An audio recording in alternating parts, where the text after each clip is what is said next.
So if you can see that something does not work, that's a problem for you to solve. Art, computing, writing, and life have all been described as problem-solving arenas. But in art, writing, and life, the problem-solving is quite complex. Often we're not even sure what, if anything, is wrong, or in what way it's not working. In computing, we have the wonderful benefit of being able to see clearly that something is not working. We have an expected outcome, and we're not getting it. We want the circle to be red, and it's green. We want the circle to be moving from left to right, and it's moving from right to left. We want the circle to be a circle, and it's a square. We can clearly see something's not as it should be. I intentionally choose software for this class that is clearly but forgivingly showing us when something is not working. This is called gentle degradation. It doesn't just crash. It doesn't just fail. It doesn't do what we want, but it shows us something, and we can see that's not the something that we want. So always make sure that whatever you're working on, a tutorial, homework, or project, is functioning the way it's supposed to, and the way you expect it to. If it's not, your work is not done. You need to solve the problem, and solving the problem is active. It's not thinking about the problem. And when you do need to ask a question, be sure to describe not just the problem, but the solutions you have already attempted, as I mentioned earlier. And don't submit work that has an obvious issue. Work is complete when all the issues have been addressed, and that's your job as a learner to address those issues. And when you can't, ask good questions about them. So let's talk a bit about the liberal arts idea. Brooklyn College is a liberal arts institution, and TREM is a department with a particularly purist approach to the liberal arts mission. In other words, it's distinctly not professional training. The goal of a liberal arts department is to, through a subject matter, train the mind in domains such as critical and analytical thinking, rapid, effective comprehension of novel ideas, developing a clear and convincing writing style, problem-solving, creativity, expression, developing intuition, and framing ideas in cultural, historical, ethical, epistemological, and theoretical contexts. There's absolutely nothing wrong with professional or conservatory training, and these things are available within CUNY and even in certain departments at Brooklyn College. But it's important to recognize, if you have not yet, that you are not in such a program. The mission of this department is not to prepare you for a career in television, radio, and emerging media, in the same way that the English department is not preparing you for a career in English, nor the history department for a career in history. In TREM, we are studying television, radio, and emerging media as a means towards training the mind, and perhaps the spirit. We, the faculty, are teaching to the liberal arts mission through the field that we work in and know best. This does not mean that you can't go on to work in television, radio, or emerging media with a BA in TREM. By all means do. It's a fascinating and rapidly changing field. But the specific preparation offered by a liberal arts approach is intentionally broader. We want you to approach your future field or career, whatever it may be, with a set of mental tools and agility that could have been honed studying anything at all. From this perspective, how you study is vastly more important than what you study. As a case in point, I majored in philosophy and religion as an undergraduate. Not once did I think I would be a professional philosopher or a member of the clergy. I was drawn to philosophy and religion because, after trying several majors, I felt it placed the strongest emphasis on training the mind to understand and manipulate complex ideas, develop clear thinking and writing, and be exposed to the work of innovative thinkers whose ideas changed the world. And I enjoyed it, and I found the professors stimulating. I went on from there to work in television. I took a quick poll of friends who got degrees from liberal arts departments, and while some definitely continued in the field of their major, most did not. Studying business administration, ended up in commercial video production. Studied music, ended up as a filmmaker and director of photography. Studied music and theater, ended up as a filmmaker, director of photography, screenwriter, and eventually professor. Studied theology. This is my friend Amanda. Fascinating story. Became a prison chaplain, then worked for the NYPD, founded the Victims Services department within the Brooklyn PD, and then went on to become a television producer on Law and Order SVU, which is actually the main character of that is in part based on her, and then became a professor. Studied French and theater, ended up in advertising. Studied psychology, ended up in local government. Studied fine arts, ended up as a musician. All of these, there isn't a necessary relationship between the undergraduate major and the career when you're dealing with a liberal arts degree. And there never is. I mean, even if you do a conservatory degree, a lot of people do not go on to work in the field that they studied. And there's no problem with that. In fact, that's a good thing. But it does, relate specifically to TREM. It's not a professional training program. It's a liberal arts approach. And we happen to be studying television, radio, and emerging media. So I mention this, again, not because it's a good thing or a bad thing, but simply to point out that this is not career preparation. It's essential that students be clearly aware of the kind of program in which they are participating. For instance, compare this BA program with Bronx Community College's film production training program, which provides specialized training for union jobs in film and television. That, as clearly stated, is a professional training program designed to qualify you for a specific job. And such training is widely available and often less expensive than a degree program, or free, as in the case of New York's Made in New York training programs. So now on to some things specific to this course. Course requirements. One requirement of this course is you must keep a backup copy of all your work. Either have an external hard drive that has a backup of your work, or back your work up in the cloud using Dropbox or Google Drive. But it is a course requirement that you keep a backup of your work. If your computer crashes, if you accidentally delete something or overwrite it, there needs to be a backup copy that you can revert to, that you can restore. And I say this just because, over the years, students have said, well, I had it, but I lost it. Well, if you had it, then it was incumbent upon you to have backed it up.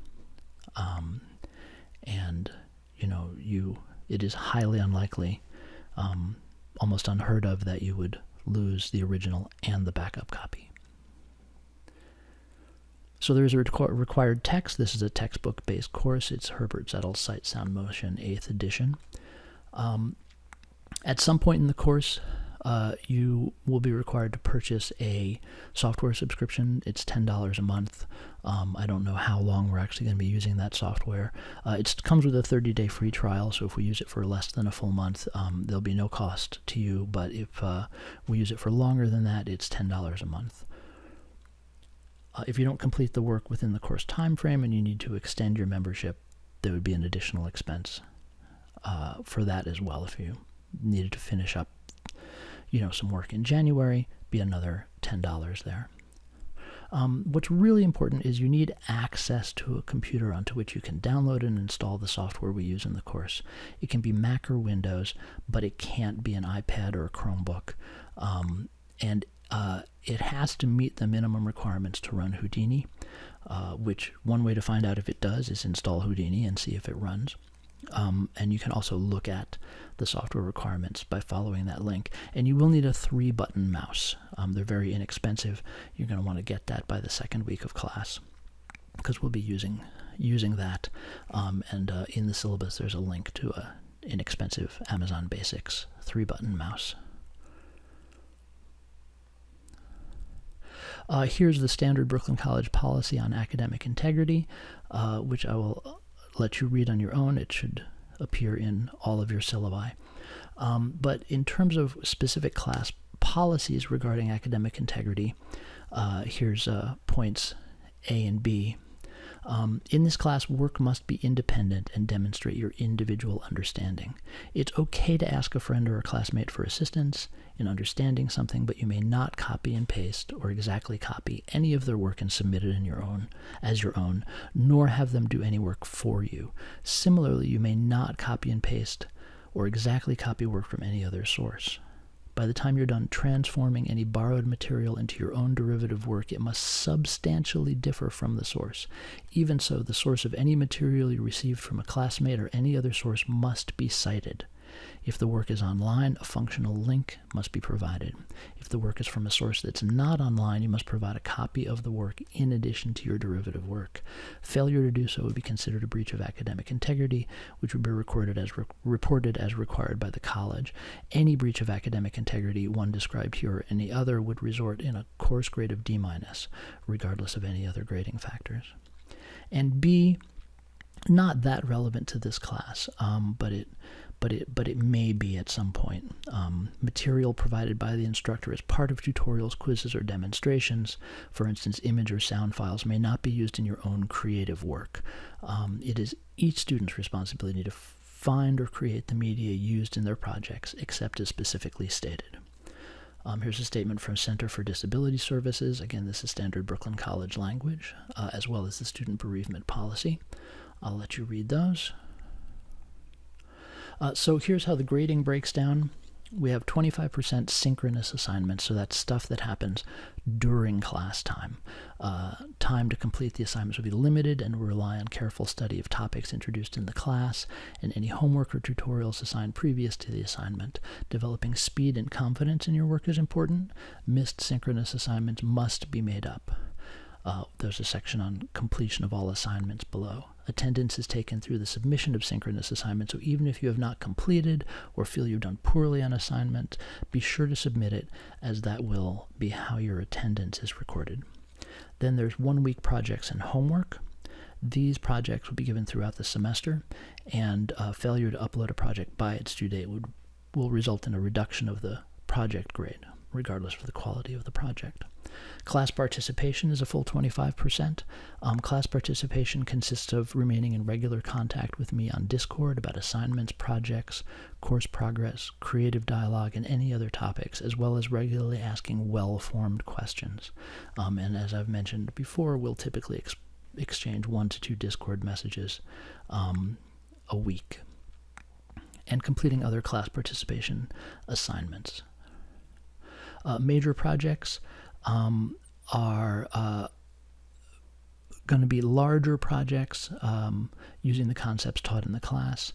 Some of the aspects of these projects will be at your discretion, other aspects will be assigned, and different projects need to use contrasting concepts and techniques. So one project doesn't build on another one. They're separate, isolated projects, and failure to present a project on its due date will result in a reduction of the project grade regardless of the quality of the project.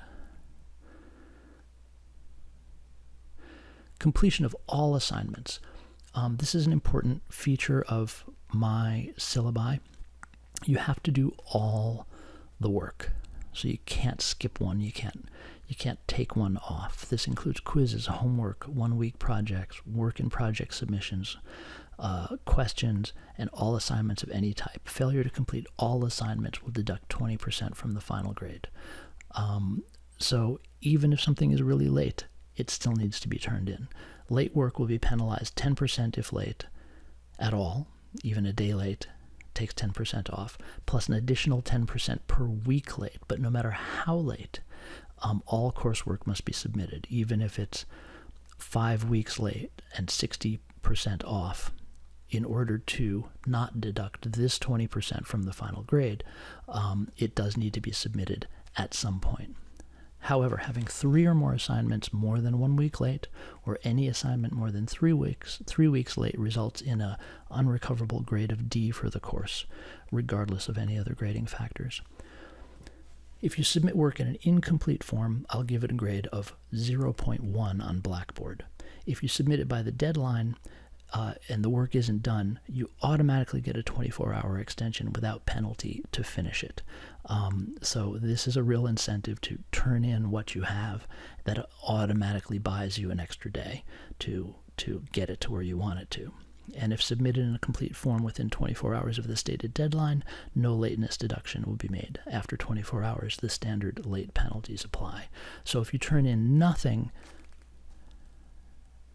it's immediately 10% off. If you turn in something incomplete, you get a temporary grade of 0.1, and you get an automatic 1-day extension. So I strongly recommend that you utilize that policy. Attendance of the synchronous meetings is required. Plan to miss none of them. Do not schedule any work, doctor's appointments, or appointments of any type during our synchronous meeting times. They will not be excused.